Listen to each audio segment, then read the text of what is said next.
دود الكويت اللي هو صالوني عشان تكشف. انت سافه القانون والجهات الحكوميه اللي تكشف علي بالحيط وانت بتجيب نفسك نط عندي. ما نبي حقنا ما نبي. اوف شنو هذا؟ خدامة ما يبي. அஸ்ஸலாமு அலைக்கும் வரஹ்மத்துல்லாஹி வபரகாத்துஹு. அன்பார்ந்த அனைத்து உறவுகளுக்கும் இனிய மதிய வணக்கம். ஹதாமா வேணாம், தேவையில்ல, என்ன இது இப்படி பண்ணுறாங்க அப்படின்ற மாதிரி ஒரு விரக்தியோட ஒரு பதிவு, ஒரு போஸ்ட். அதில் முக்கியமாக இப்போ இதில் டாபிக் என்னென்னா, முதலாவது பிலிப்பைன் நாட்டை பற்றி பேசலாம். ஒரு பெண் அவங்களுடைய சலூனுக்கு ஒரு சலூன் ஒர்க்கர் எடுக்கிறதுக்காக பிலிப்பைன் நாட்டு தூதரகத்துக்கு போகிறாங்க விசா அப்ளை பண்ணுறதுக்கு. நாட்டிலேருந்து விசா பாஸ்போர்ட் காப்பி அனுப்பியிருப்பாங்க போல் விசா அப்ளை பண்ணுறதுக்காக போகிறாங்க. போகிற இந்த மாமா கிட்ட பிலிப்பைன் தூதரகத்தில் கேட்கக்கூடிய முதலாவது கேள்வி, அவங்களுடைய சலூன் பதிவு செய்யப்பட்டதா? அதுக்கப்புறமா முதலாவது கேட்குறாங்க பதிவு செய்யப்பட்டதான்னு. அதுக்கப்புறமா உங்கள்ட்ட எத்தனை பேர் வேலை பார்க்குறாங்க? அவங்களோட வாயால் அவங்க சொன்னது நான் கடைசியில் அட்டாச் பண்ணுறேன் அந்த மாமா போட்ட வீடியோவை. எத்தனை பேர் வேலை பார்க்குறாங்க, அவங்களுடைய டீட்டெயில்ஸ் என்ன, அவங்க எந்த நாட்டுக்காரங்க? பிலிப்பைன் நாட்டுக்காரங்க. ஓகே, அவங்களுடைய பாஸ்போர்ட் காப்பி வேணும், அவங்களுடைய டீட்டெயில்ஸ் வேணும், அவங்களுடைய சலூன் எந்த இடத்துல இருக்குது, நாங்கள் அதை செக் பண்ணணும், அந்த தொழிலாளர்களோட நாங்கள் பேசணும், அவங்க இன்னும் எக்ஸெட்ரா எக்ஸெட்ரா எக்ஸெட்ரா நிறைய கேள்விகளை கேட்குறாங்க. இவங்களுக்கு என்னடா இது இப்படி கேள்வி கேட்குறாங்களேன்னு கடுப்பாகுது. அப்போது அதுக்கப்புறமா சரி ஓகே, நான் இதை நல்லா செக் பண்ணிவிட்டு இன்னொருக்கா நான் பேசிவிட்டு அதுக்கப்புறமா நான் வாரேன் அப்படின்ட்டு வெளியே வந்துட்டாங்களாம். வந்ததுக்கு பிறகு எக்ஸில் வீடியோ போடுறாங்க. நான் இப்படி போனேன் பிலிப்பைன் நாட்டு தூதரகத்துக்கு, இந்த மாதிரி கேள்விகள் கேட்குறாங்க, அது உண்மையிலே எனக்கு ஜீரணிக்க முடியலை. என்னது என்னையோ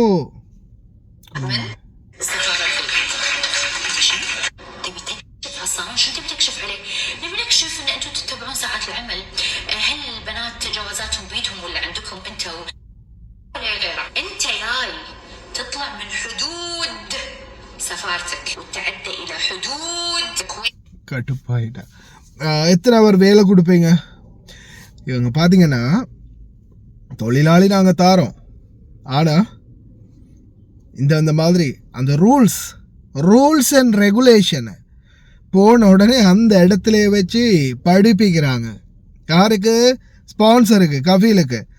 நாங்கள் தொழிலாளி தாரோம், டைமிங் இந்த மாதிரி இருக்கணும், சம்பளம் பேசின சம்பளம் கொடுக்கணும், எக்ஸ்ட்ரா வேலை பார்த்தா அதுக்குரிய ஓவர் டைமுக்குரிய சம்பளம் கொடுக்கணும்.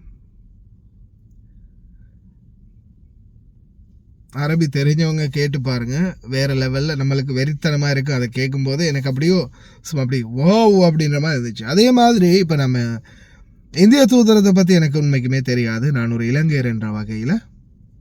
ஆனால் இந்தியர்கள் சகோதரர்கள் நிறைய பேர் கம்ப்ளைண்ட் பண்ணும்போது தூதரகம் இன்னமும் ரொம்ப மோசமான நிலையில் இருக்குது அப்படின்றது புரியக்கூடியதாக இருக்குது.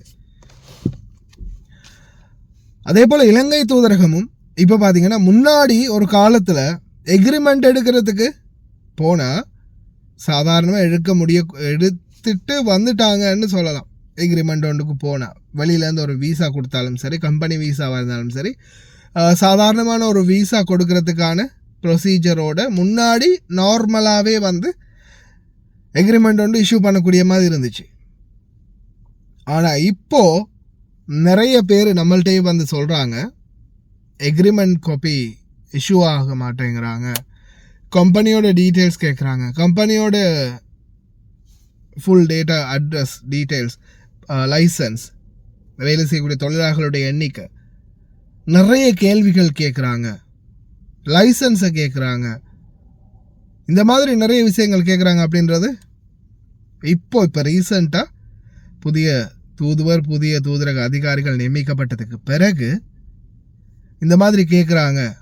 ப்ரொசீஜர் லேட் ஆகுது, எம்பசியால் இலங்கை தூதரகத்தால் அப்ரூவ் பண்ணுறதுக்கு எக்ரிமெண்ட் கொடுக்கறதுக்கு லேட் பண்ணுறாங்க அப்படின்ற மாதிரி சில கம்ப்ளைண்ட்கள் வந்துச்சு. அது கம்ப்ளைண்ட்டாக வந்தாலும் இந்த வீடியோவை நான் பார்த்ததுக்கு பிறகு சில ப்ரொசீஜர்கள் ஏன் இவ்வளவு ஸ்ட்ரிக்ட் பண்ணுறாங்க, ஏன் இவ்வளவு பெண்டிங் பண்ணுறாங்க அப்படின்னு யோசிக்கும் போது இப்போ புரியுது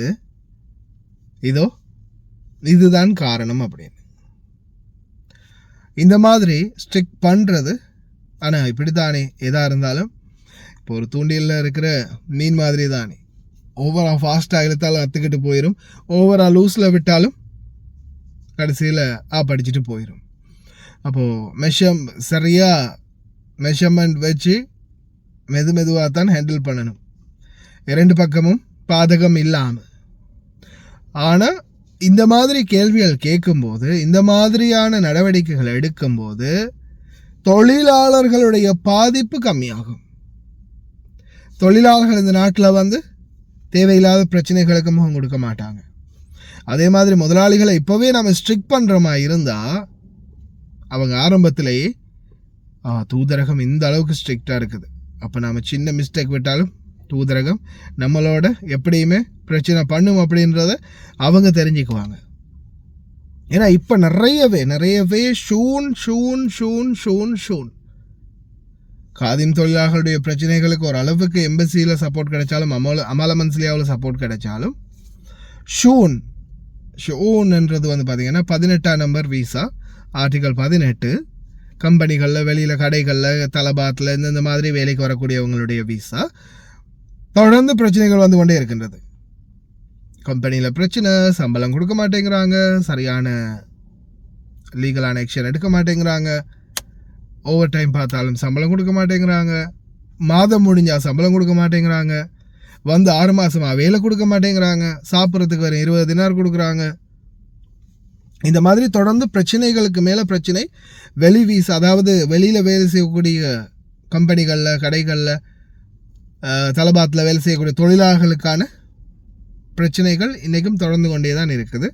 ஆனால் இதை இப்போ இந்த பிலிப்பீன் தூதரகம் மாதிரி எங்களுடைய இலங்கை தூதரகம், இந்திய தூதரகம், மற்ற தூதரகங்களும் ஸ்ட்ரிக்ட் பண்ணி தொழிலாளர்களுக்கு இந்த மாதிரி நீங்கள் செய்யணும், அவங்களுக்கு கொடுக்க வேண்டியதெல்லாம் சரியாக கொடுக்கணும், அப்படி இல்லாத பட்சத்தில் நாங்கள் எங்களுடைய தொழிலாளர்களை உங்களுக்கு கொடுக்க முடியாது, எக்ரிமெண்ட் சைன் பண்ண முடியாது, அந்த வீசாவை அப்ரூவ் பண்ண முடியாது. அதை ஸ்ட்ரிக்ட் பண்ணி தொடர்ந்தும் இந்த மாதிரி ஸ்ட்ரிக்ட் பண்ணினா இன்ஷா அல்லாஹ் எப்படியுமே தொழிலாளர்களுடைய பிரச்சனைகளுக்கு நல்ல தீர்வு கிடைக்கும். அதே போல தான் இப்போ ஏன் ஹத்தாமா வானம் அப்படின்னு சொல்கிறாங்கன்னா, பிலிப்பைன் நாட்டு தொழிலாளர்கள் புதிய ஸ்ட்ரிக், அதே மாதிரி சம்பளம் அதிகரிப்பு, இது மாதிரி அவங்க ரிக்வெஸ்ட் பண்ணினதால் வேணாம், தேவையில்லை, வேறு நாடுகள்லேருந்து பார்த்துக்கலாம், என்ன இவ்வளவு பெரிய இது காட்டுறாங்க அப்படின்ற மாதிரி. இப்போ கொஞ்சம் ஒரு அளவுக்கு, முன்னாடி பிலிப்பினி தான் வேணும், பிலிப்பினி மட்டும்தான் வேணும் அப்படின்னு கேட்டுக்கிட்டு இருந்த எல்லாரும் இப்போ ஒரு அளவுக்கு மனதால் வெறுத்த நிலைமைக்கு போயிட்டாங்க. அதே தான் நான் ஆரம்பத்தில் சொன்னது தான், ஓவராக டைட் பண்ணியும் பிடிக்கக்கூடாது, ஓவராக லூஸில் விடவும் கூடாது, சென்டரில் வச்சுக்கிட்டால் மட்டும்தான் இரண்டு பக்கமும் சாதகமான முடிவுகள் கிடைக்கும். பிலிப்பைன் தூதரகம் செய்கிறது எல்லாமே அவங்க தொழிலாளர்களுக்காகத்தான். ஆனாலும் சில நேரங்களில் குவைத்திகளை ஹர்ட் பண்ணுற மாதிரியும் அவங்களோட அந்த ஈகோவை சீண்டி பார்க்குற மாதிரியும் இருந்தாலும் அது நாளைக்கு இந்த மாதிரி சிச்சுவேஷனில் தான் கொண்டு போய் விடும். எங்களுக்கு வேணாம், தேவையில்லை அப்படின்னு சொல்லக்கூடிய நிலைமைக்கு கொண்டு போய் விட்டுறலாம். ஆனால் இரு சாராரையும் சரிசமமாக வச்சு தொழிலாளர்களை கண்ணியப்படுத்தி, அதே மாதிரி முதலாளிகளையும் கண்ணியப்படுத்தி தன்னுடைய சேவைகளை தூதரக அதிகாரிகள் சரியாக செஞ்சாங்கன்னா நிச்சயமாக ஒரு பிரச்சனையும் இல்லாமல் தொழிலாளர்கள் நிம்மதியாக அந்த நாட்டில் வந்து இருக்கலாம். ஆர்டிக்கலையும் அட்டாச் பண்ணுறேன். அதே மாதிரி அந்த மாமா பேசின வீடியோ போடுறேன், கேட்டு பாருங்கள். என்ன நான் போனேன் இப்படியெல்லாம் பண்ணுறாங்களே, ஹுக்குமா அரசாங்கமே பாருங்கள், இது என்னது இப்படி எங்களை எல்லாம் வச்சு செய்கிறாங்களே அப்படின்ற மாதிரி அவங்க சொல்கிறது இருக்குது.